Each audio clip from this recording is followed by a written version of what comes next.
ULA Pittsburgh welcomes you to our first Urban Plan Lightning Round. As always, thank you to our sponsors for making our programming possible. Tonight's program can be described in 2 words: fast and fun. A regular Urban Plan workshop is a full day, but tonight we're shrinking it down to give you a taste of what Urban Plan is all about. ULI members engage in Urban Plan by becoming trained volunteers and Urban Plan aficionados. It is an excellent opportunity to get involved with the ULI and the community. I want to first introduce our fantastic cast of staff and volunteers for the evening. Margaret Nara is part of the ULI HQ Urban Plan team and is our guide to all things Urban Plan this evening. So if you have any questions, Margaret is the person to ask. Our team and volunteers for 1, 2, and 3 are Brandy Welsh, Tosan Edoki, and Mayor Pastakia. And City Council will have Elaine McGill and your Yorktown Mayor, Lisa Kelly. And shout out to our District Council Chair, Tamara Dudukovic, and our biggest Urban Plan cheerleader, Lydia Morin. Thank you for joining us this evening and supporting Urban Plan. It's vital to the program that all participants are present for the entire 2.5 hours. There will be a 5-minute break if time allows. We will be sticking to the agenda and things are going to be moving like lightning. So let's get started. If you're joining in and enjoying our signature cocktail, the Yorktown Mule, or your favorite happy hour beverage, I want to make a toast to Urban Plan. So here's to realistic financials, keeping the fees at bay, and a successful pitch to City Council. Cheers. Cheers. And Margaret, I will hand it over to you. Okay, thank you. Let me start screen sharing. Oh.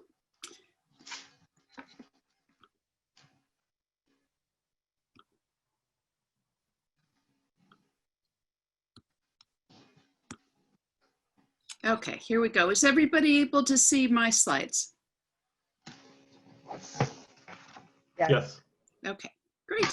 All right, well, welcome tonight.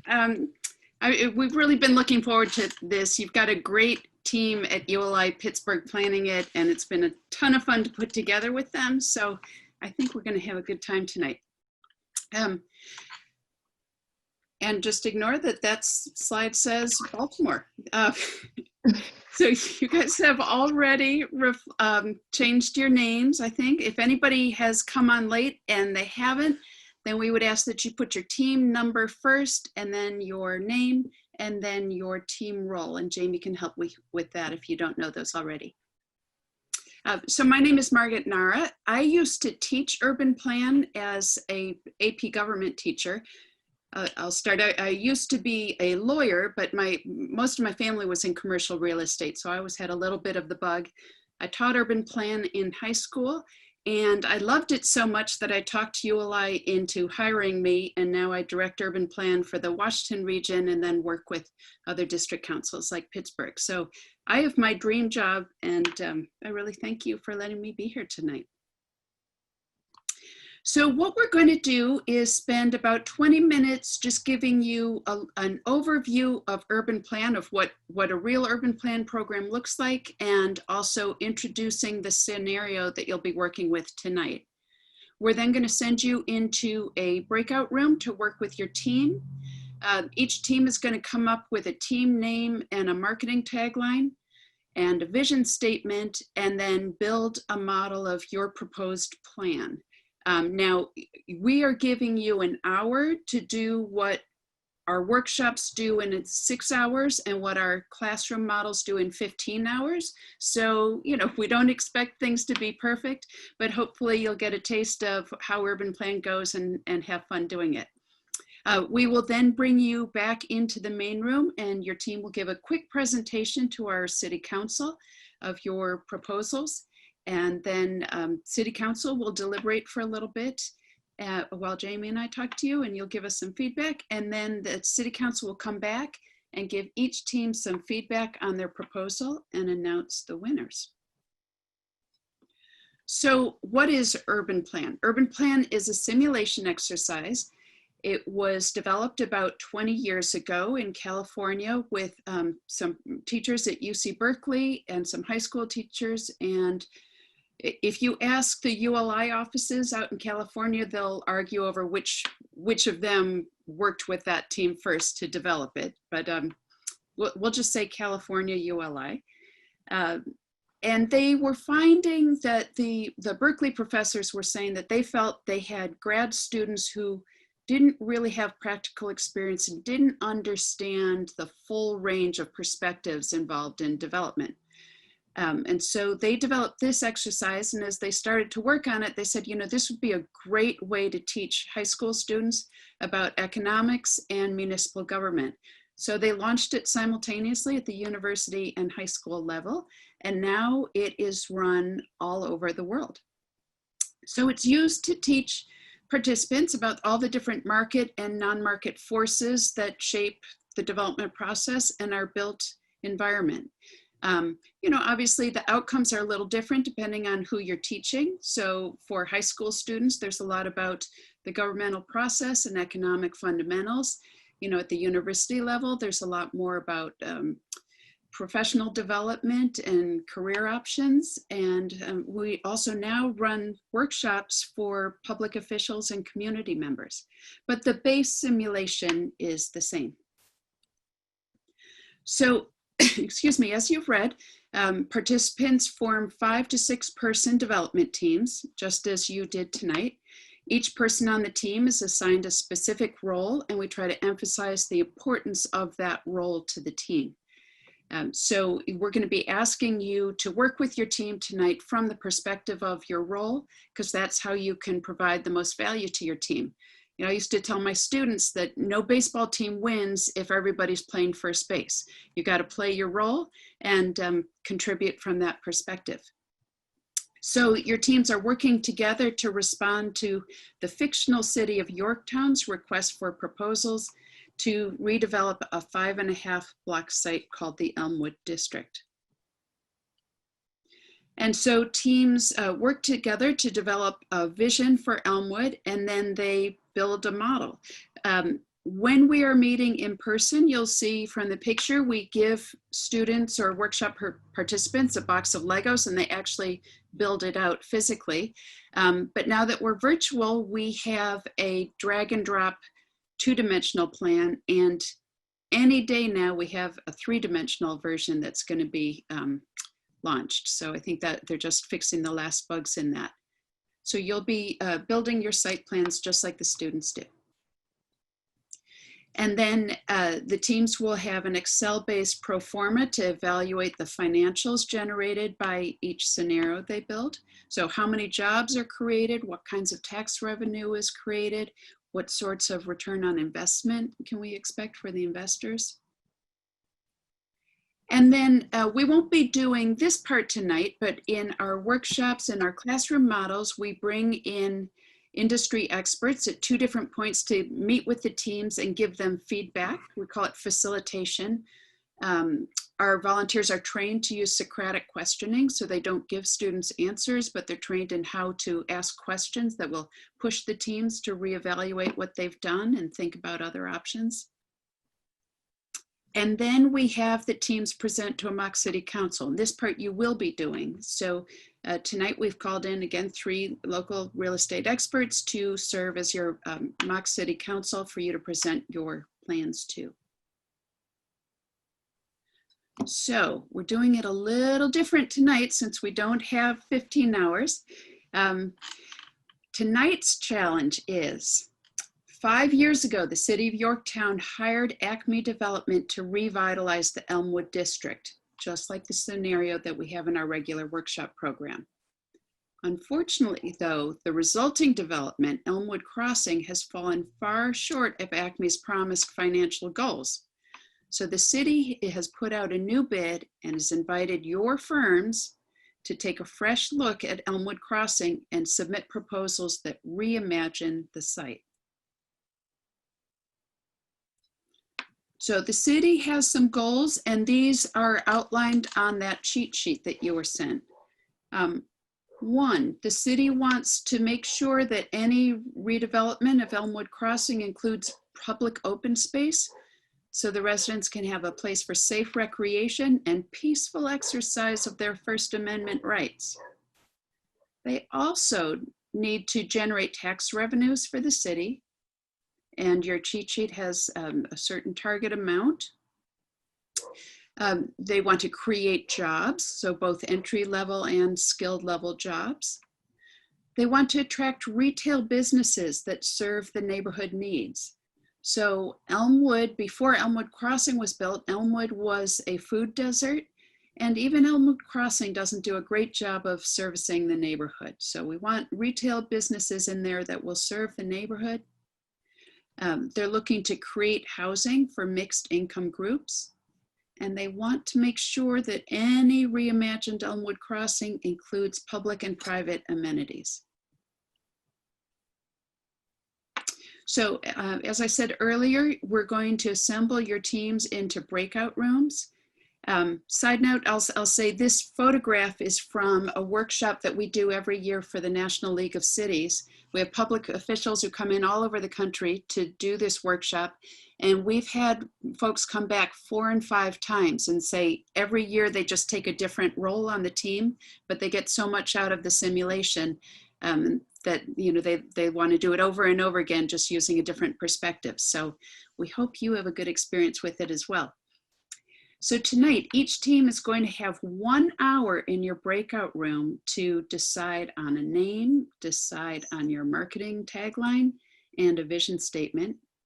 You're going to construct a model of your proposal. So your site planner will be given a tool to drag and drop buildings onto the site plan and build out your vision for Elmwood.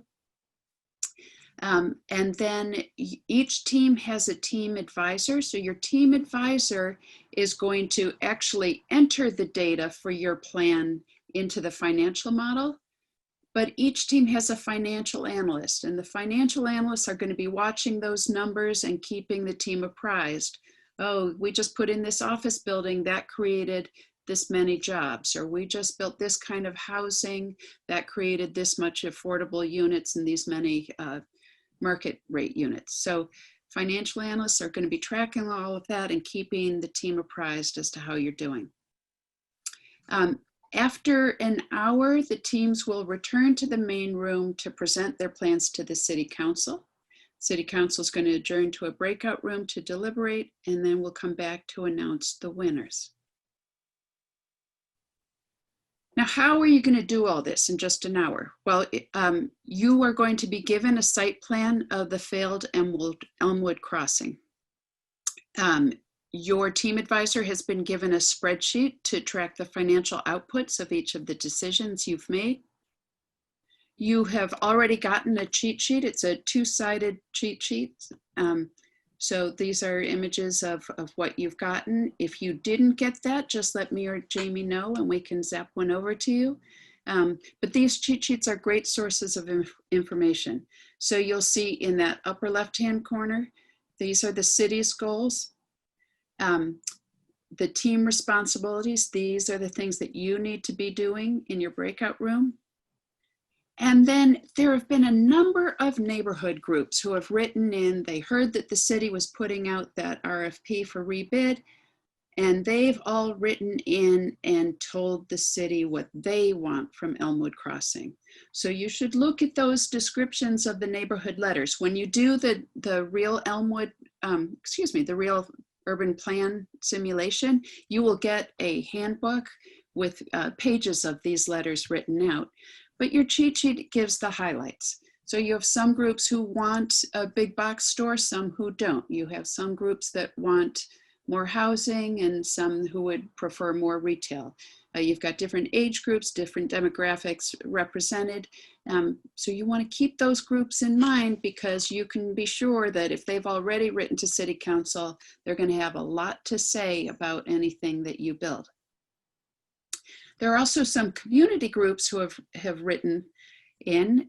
Yorktown University is seeking some classroom space for extension classes. You've got the Q-Mart. This is Elmwood's version of a Walmart or a big box store.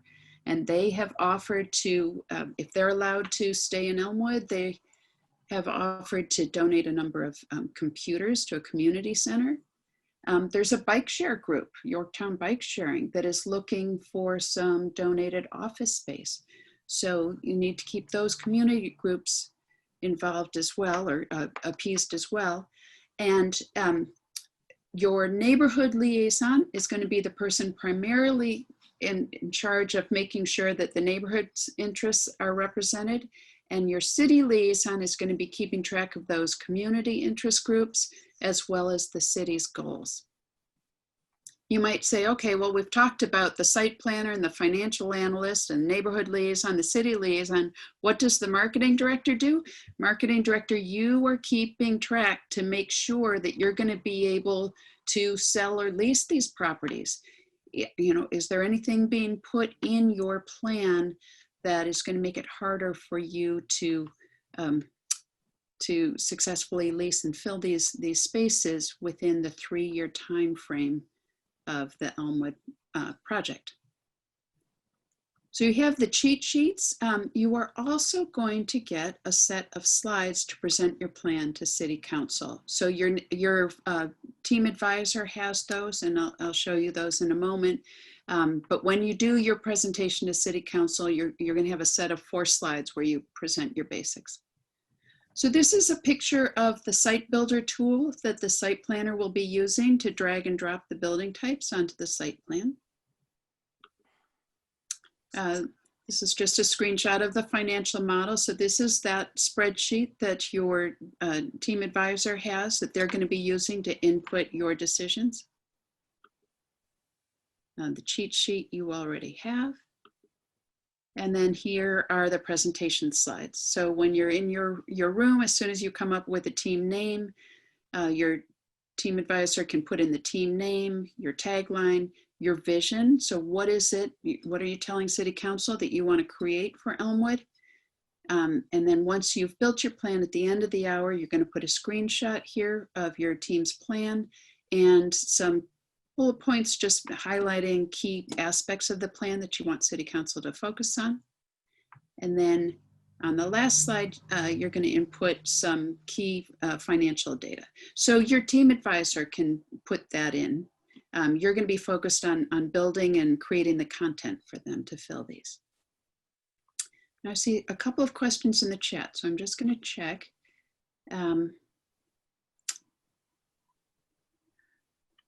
All right, so Sean needs the cheat sheet. Jamie, are you able to send that to Sean? Yep, sent it over. Okay, great, thank you. Joellen's asking, do we also have a copy of the financial model? Your team advisor, Joellen, can send it to you. We find it's helpful to only have one person inputting data into the financial model at once, because otherwise it can screw up the numbers pretty quickly. But we also encourage the team advisor to share their screen and show the team the financial model. Okay, these are all good questions. Does anybody else have any questions at this point?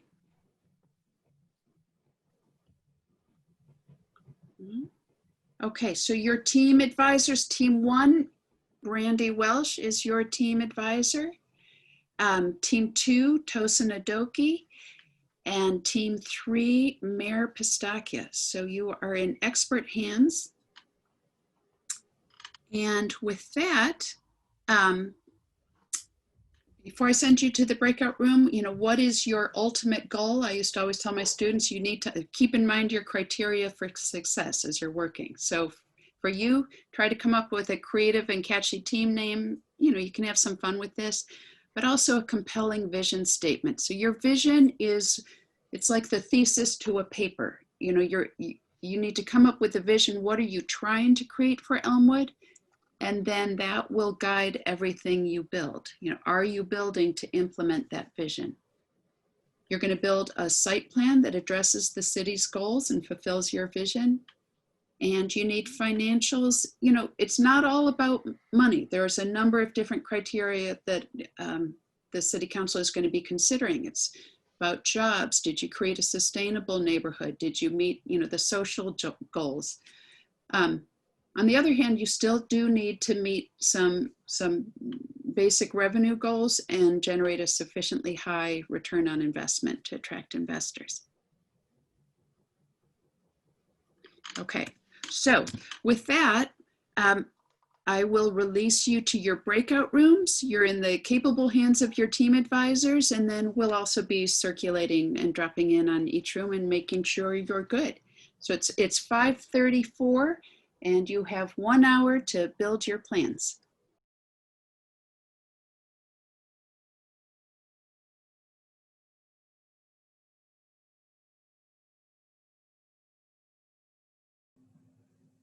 Okay, team one, take it away.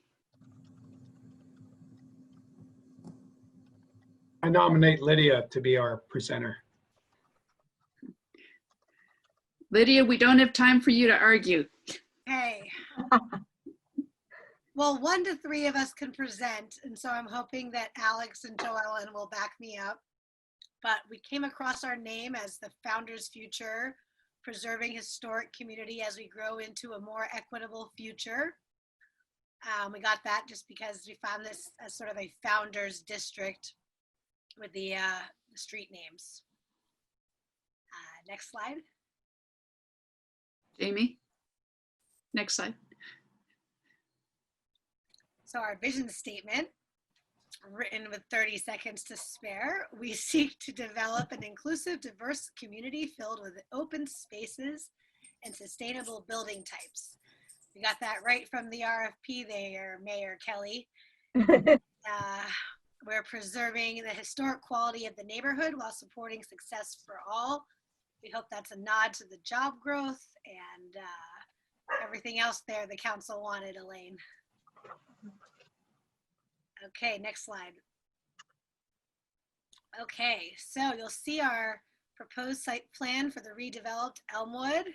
And these were sort of, you'll see on the side, there's a number of phrases that were sort of our guiding values as we set upon this plan.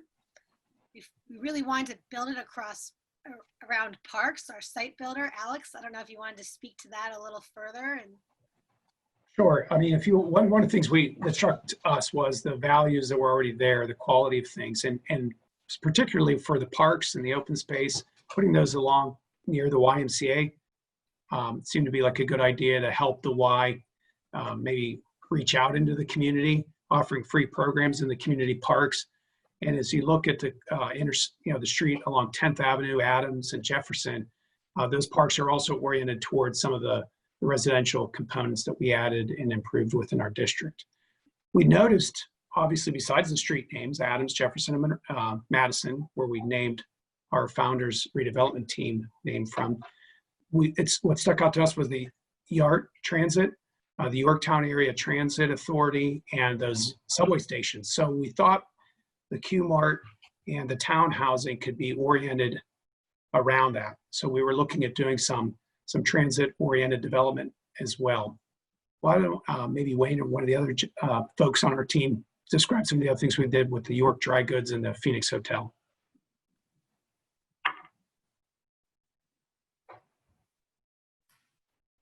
I can hop in.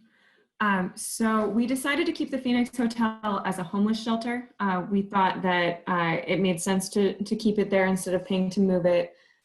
With the York Dry Goods, we decided to put in a senior center to encourage aging in place for some of the local seniors.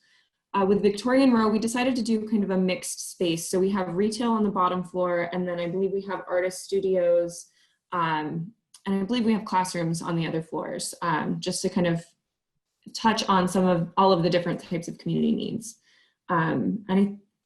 We also really tried to focus on walkability and making sure that there was the kind of retail that that the residents would be interested in around there. Since I'm the financial planner, I'll just touch on the numbers a little bit. So our revenue is much higher than the city had as their minimum goal. So I believe it's 4.2. And then the developer's rate of return, we're at 13.4%. So we're really close to that 13.5. And then in terms of affordable housing, Jamie, can you go to the next slide? Yeah, can you go to the next slide, please? There we go. Okay. So our affordable housing, we have 5% affordable housing, 8% open space. And we created a ton of jobs, over 1,500 jobs, including 610 entry-level jobs. So we really believe that this is a proposal that brings a bunch of the different things together and is a really balanced way to promote the sustainable, inclusive future.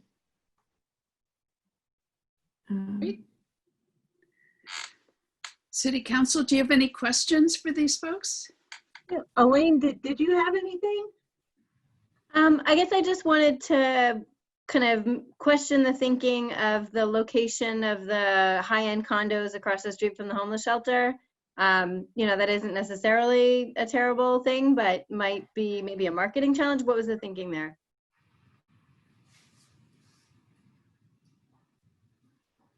Oh, so I can answer that. We were thinking that we really love the idea of mixed incomes and having, you know, programs that integrate folks that have different income levels or stations in life. And so we thought we'd have a lot of supports around that and really make everybody feel part of the community. Part of living in that is sort of a upscale condo, but maybe there are themes of, you know, inclusivity and community support, that kind of thing. The other question I had was just, there was mention of there being a walkable city center. And I don't know if you want to go back to the map, but just kind of what's the city center? Where do you sort of, what's the city center that's walkable? So we gravitated to the transit stations at the bottom there at the border of Madison going up 9th Avenue. And so we tried to orient the retail towards 9th Avenue as it goes up to the York Dry Goods, Phoenix Hotel, Victorian Row, just seeming to be able to create a stream up that way. And with all the artist studios and kind of incubator stuff going on in the Victorian Row, we envisioned like maybe closing that block off and having sort of, you know, fun community events there with the park right on the other block and the YMCA. We kind of hope the whole thing is very cohesive and the sidewalks have a lot of, you know, way finding and similar walkable, nice feels. Okay. Right, well, I do like the return and I like the amount of park space. So you did a really good job with that. All right. Well, thank you very much, Team 1. Team 2.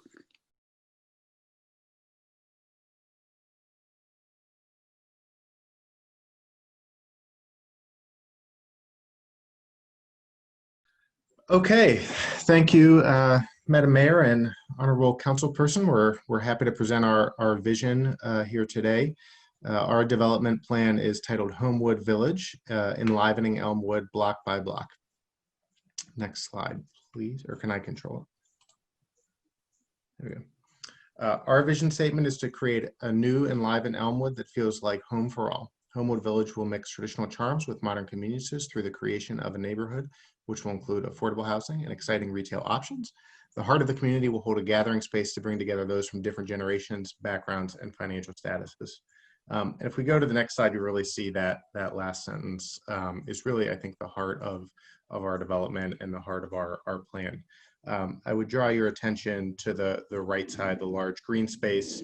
That really serves not only as I said, the heart of the development, but the nexus of two pretty strong districts within Homewood Village, which is to the south, the commercial district, and to the north, the residential and community-based district. So it's linking the existing YMCA, the church where we have co-located a new homeless shelter. We will repurpose Victorian Row as artist studios and education space.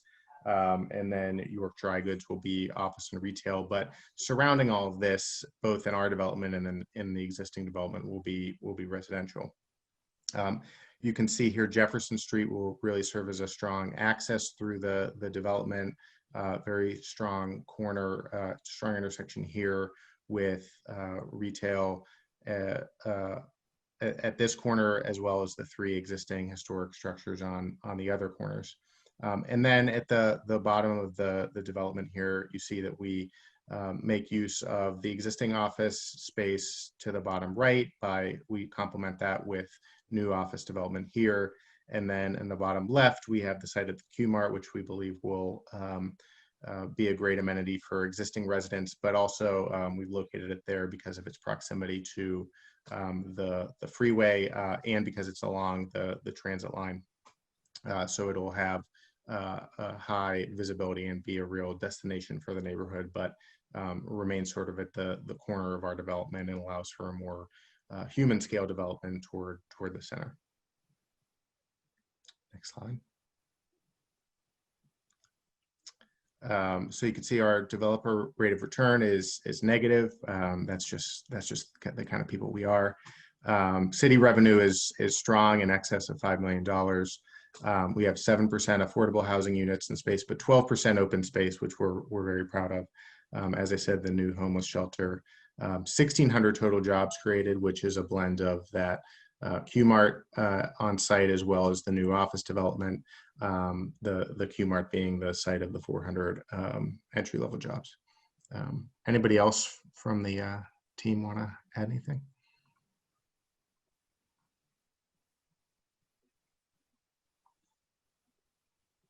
So I guess we're open for questions. Well, this is the mayor. I was just curious how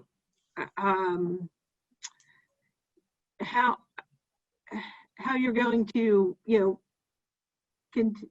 commit to us with a negative rate of return. And I know that was there anything in particular that you think attributed to that, or that you foresee may impact your decision, us really getting to the finish line based on that number?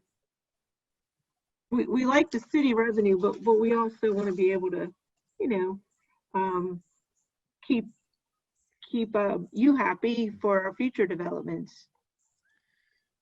Well, we're a development team from Pittsburgh, so we assume that we can go hat in hand to all of the foundations based on the open space, homeless shelter, commitment to community. You definitely are a Pittsburgh developer. No lying there. Okay. That's amazing. So potentially on the same conversation, I would guess that in terms of, my goodness, you have a lot of condos, and I would guess you are very significantly overbuilt on condos, and just wondering if the hope is to wait out population changes or subsidize the condos, or sort of what's the thinking?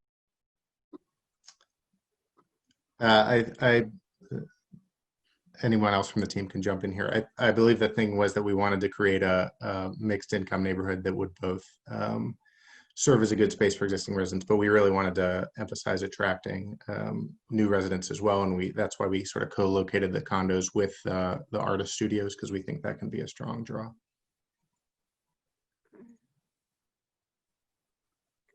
All right. Great job, Team 2. Team 3, want to take it away?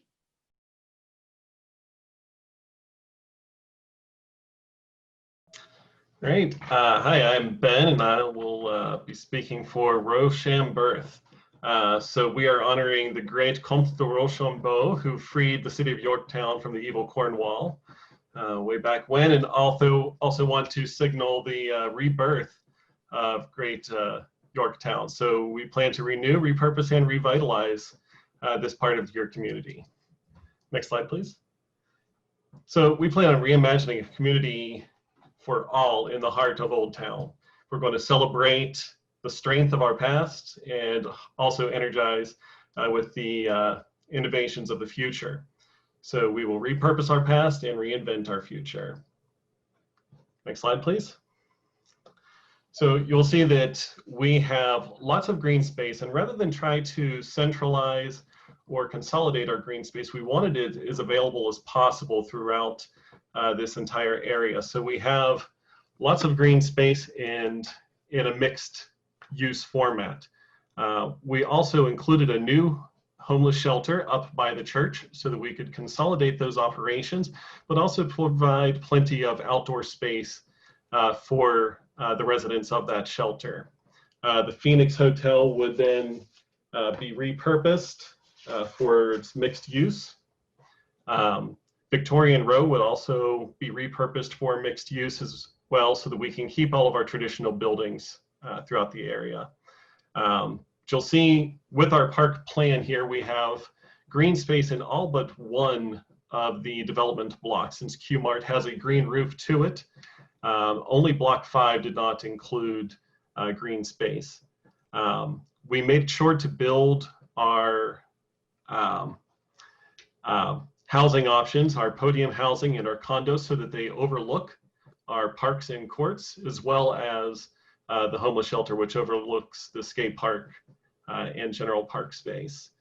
We wanted to make sure that there would be no food islands in the future by including the Q-Mart and a supermarket to kind of hit both corners of the area so that there is plenty of food and job options available. That provided the entry-level jobs, and then when you get to the low-rise and mid-rise office space, we start to add additional jobs for more workers, so that we add plenty of jobs into the community overall. So lots of green space, kept our historic buildings in place. We had free classroom spaces for all ages. We did our best to meet all of the city's goals while making sure that we're bringing in the necessary revenue for the city and making sure that there is a strong performance for the development team so that we can continue to work with Yorktown into the future. As you can see, we had a developer return of 16.3%, and our city revenue would be at $3,607,350. We had 30% of affordable housing for our mixed use spaces, and we had 13% of open space, green space in our little development.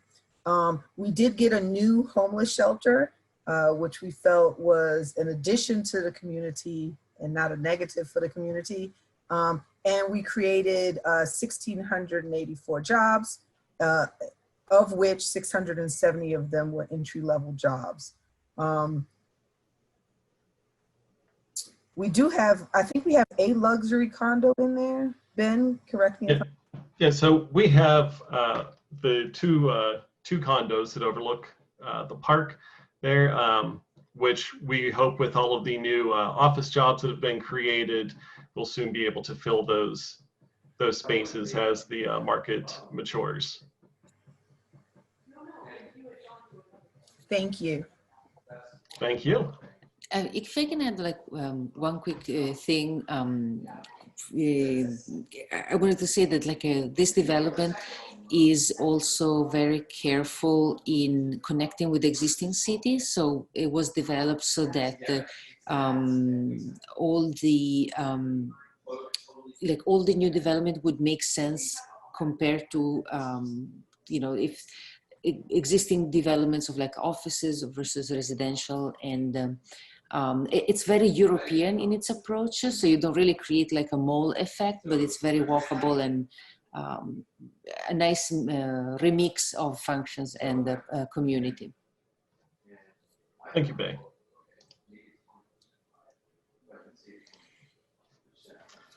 Is there any questions for our group? Elaine, did you have anything? I guess if you go back to the map, I did wonder about sort of, you know, as a business person, if I'm going to open a supermarket that's a block away from essentially a direct competitor, is there not some concern about kind of poaching, you know, both going after essentially the same customer base? Well, we believe that there's enough of a market throughout the community to support both as well. The Q-Mart is on the yard line right there. And so we're not just looking at this as drawing from the housing market directly around it, but as those who are also working in this area. So those who are working in our new office buildings, if they're not living right here in downtown Yorktown, then they'll be able to stop at the Q Mart or at the supermarket on their way to the yard line before leaving town. We also wanted our small businesses to be able to thrive. So we didn't want it to just have this big box feel to it. We wanted smaller places that would encourage us to see ourselves as neighbors, and places where people can stop in and have a conversation and coffee and different types of things. I guess, do I have time for one more, or are we at time? I can stop. You can do one more quick one. I guess just whenever we talk about moving the shelter closer to the single family houses, I know I'm going to hear from those people. The people that live in that neighborhood are always very, they don't like when we make things nearer to them that they didn't want in the first place. Do you have any thoughts on, what is the messaging around that to them to help sell it to them so they don't block the whole project? I think one of the great things about this is building a brand new shelter that works well with the existing community, blends in with the church, and it's there and much easier for the church to help manage and take care of. So rather than looking at the shelter as a problem, we were looking at it as an opportunity to work closer with the partners in the community. And I doubt that many of our residents, wish to come out against the church over there in their efforts to help the community. We also added a good bit of green space in that area, which we thought would help make sure that it stays a nice and lively area that is well taken care of, and treating everybody equitably. Great. Okay, I think we better stop there so that our city council has a chance to deliberate. So Jamie, maybe if you could send Mayor Kelly and Elaine to a breakout room. Bye, City Council. Come back to us in 5 or 10 minutes. Can I just say kudos to all of you? You guys did a great job. So that was super fast, super on the fly. I took some notes. I'm always so impressed with how creative y'all are. I mean, the team names and the slogans and coming up with great site plans with no time to talk about them. Really great job. I also want to give a shout out to our team advisors. What you guys didn't know was there were some big glitches with the financial model tonight that we will fix, but thank you so much to Mayor and Brandy and Tosin for keeping the train running on time with dealing with that. So we would really love to hear, what did you think? Was it fun? Was it interesting? Talk to us. That was a lot of fun.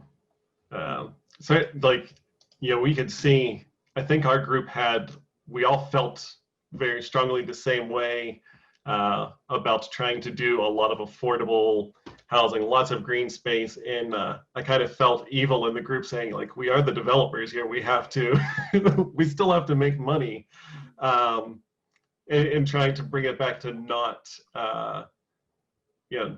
just doing what we want and how we would love to do it. But it was a lot of fun, and it was a great exercise for that.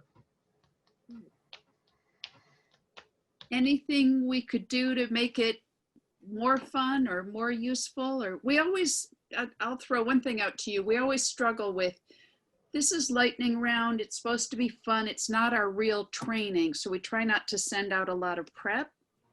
Would you want more prep? Or I also don't want to steal the thunder. What we're hoping is you guys will say it's fun and come do the real training. I mean, I would still want to do the real training. I thought it was a good prep for it. It was, yeah. I enjoyed it. So if you had a real training, I'd be coming. But it was very interesting to see what were the different interests, right? Because you can't just appease all of the people in the neighborhood. And if you're trying to bring development in, you have to give them an incentive.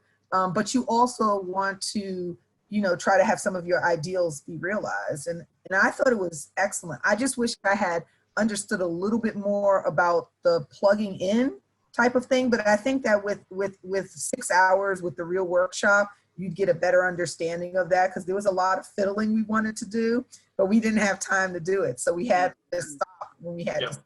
But I really enjoyed it. You know, one thing that, of course, being on Zoom and being time constricted, it's tough, but like I would have loved to learn more about the other participants, like, you know, kind of like more networking. What do you do? How, you know, but other than that, I think it would be great. I have to say, like, I joined this event because I was very curious, but I didn't know what to expect. I think that if there was some sort of like a 30-second trailer where maybe you can, since you're doing the recording, like maybe you can pull together a couple of things to give a sense of like drag and drop, which is actually very easy. I was concerned, but I think it would be very cool for you as a recruiting for the next events. Yeah. Well, I'm glad to hear that. You know, it's interesting that you said about the networking, because our volunteers, we did a survey last year, and we thought, we were asking people, why do you volunteer for UrbanPlan? To be a volunteer, you have to do a day-long training, and then they have to show up. And, you know, when we're not virtual, I mean, they're going into schools, and it's a big chunk of time. And we thought they would say, well, you know, because we want to help young people, or we're building the pipeline, which was definitely part of it. But the number 2 reason for everybody we surveyed was the networking and getting to know other people in the industry. So for the in-person, what we started doing was having people meet 15 minutes before and bringing coffee if it's during the day, or snacks, you know, if it's at the end of the workday, and just letting people kind of hang out and get to know each other. And now, you know, there've been a lot of friendships formed because they see each other at, you know, session after session. They're like, oh yeah, I volunteered at this school with you. And it's like a whole little community. But yeah, absolutely. We can think about ways to, bring that into here. Thank you.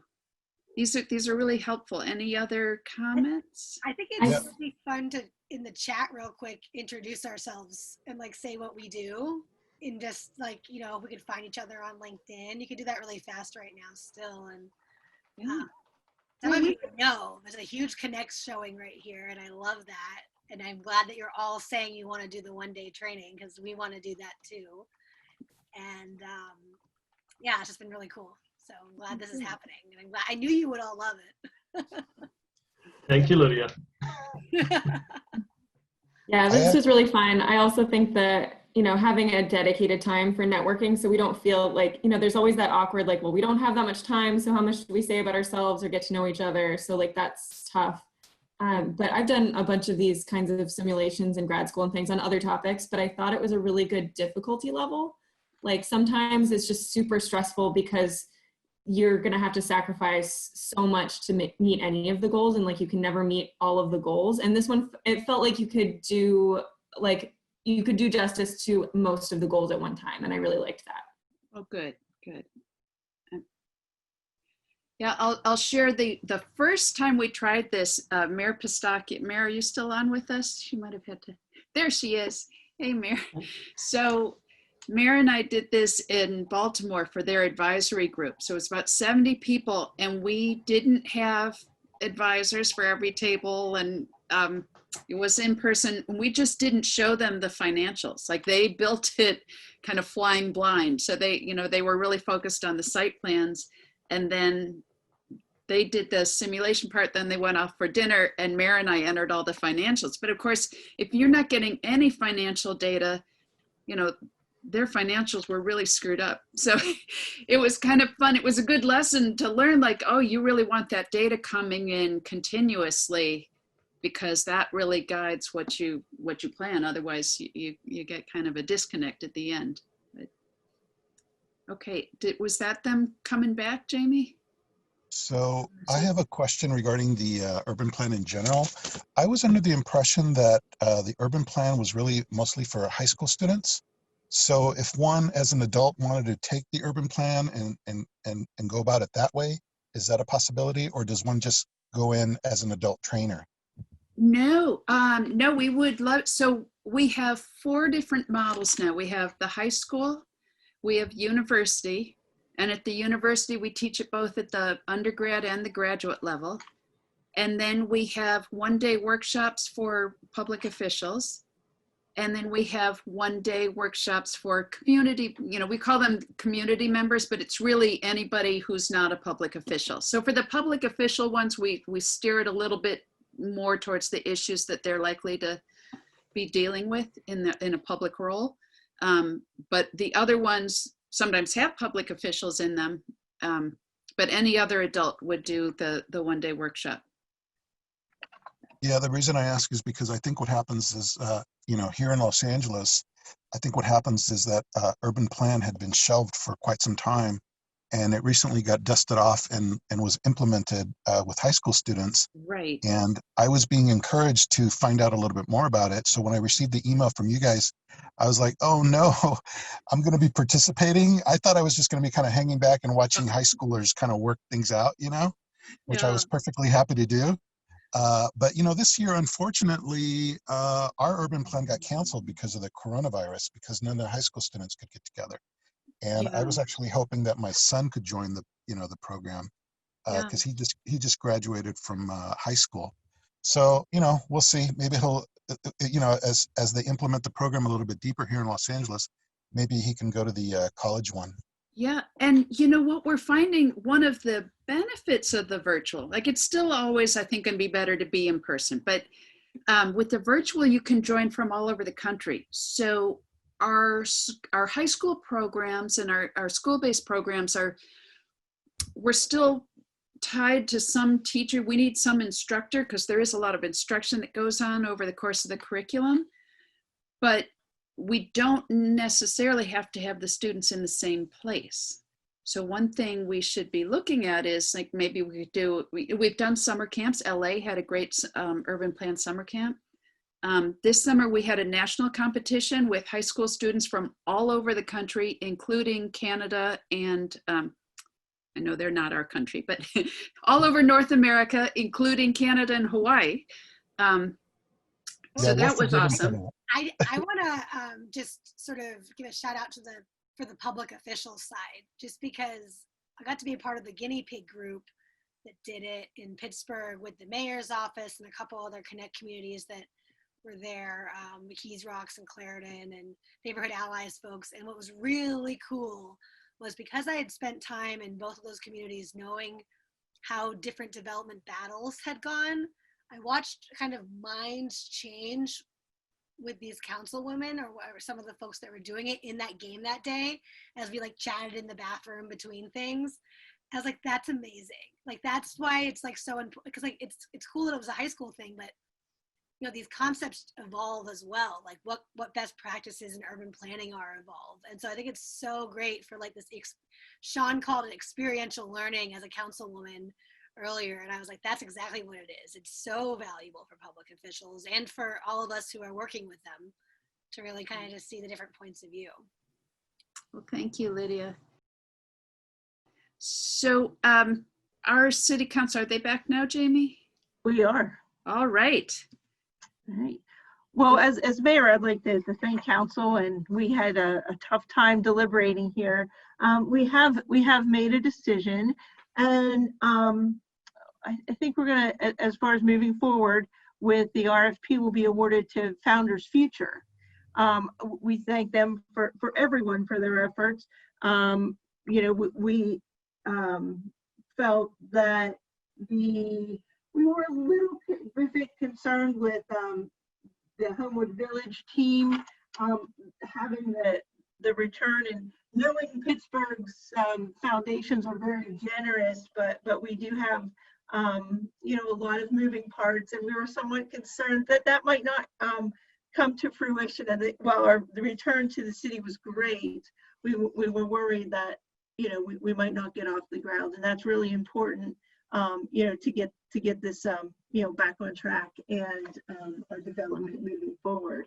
So and we were a little concerned with too much retail, both a big box and a strip center. We liked that Founders Future included a little bit of everything that we were looking for, and just the diverse and the good mix of everything, yet we still had a nice return to the city, and and we feel that the return to the developer will keep them, incentivized to push through the project and get it done, and provide the housing and the community amenities that we were looking for. So again, we'd like to thank everybody that participated. I know we will be sending some follow-up material, and I will pass it over to Jamie, I believe, to expand upon that a little bit. So thanks everyone for their participation. Elaine, did you have anything else? Nope. You guys are great. So fun. Thank Thanks, you. everybody. Thank you, City Council. Cheers to you. In the chat, I put a link to a feedback Microsoft form. I'll send that in an email either tonight or by Monday. The other thing is that the winner will be posted on social media, so look for that shout out, and I'll be sending you a surprise in an email, hopefully by Monday. So thank you everybody so much. Margaret, do you have anything else you'd like to say? No, just thank you. I had a great time with you guys. You guys did a great job, and I look forward to seeing you in some of our trainings soon. Yes. Thank you everybody. Have a wonderful evening.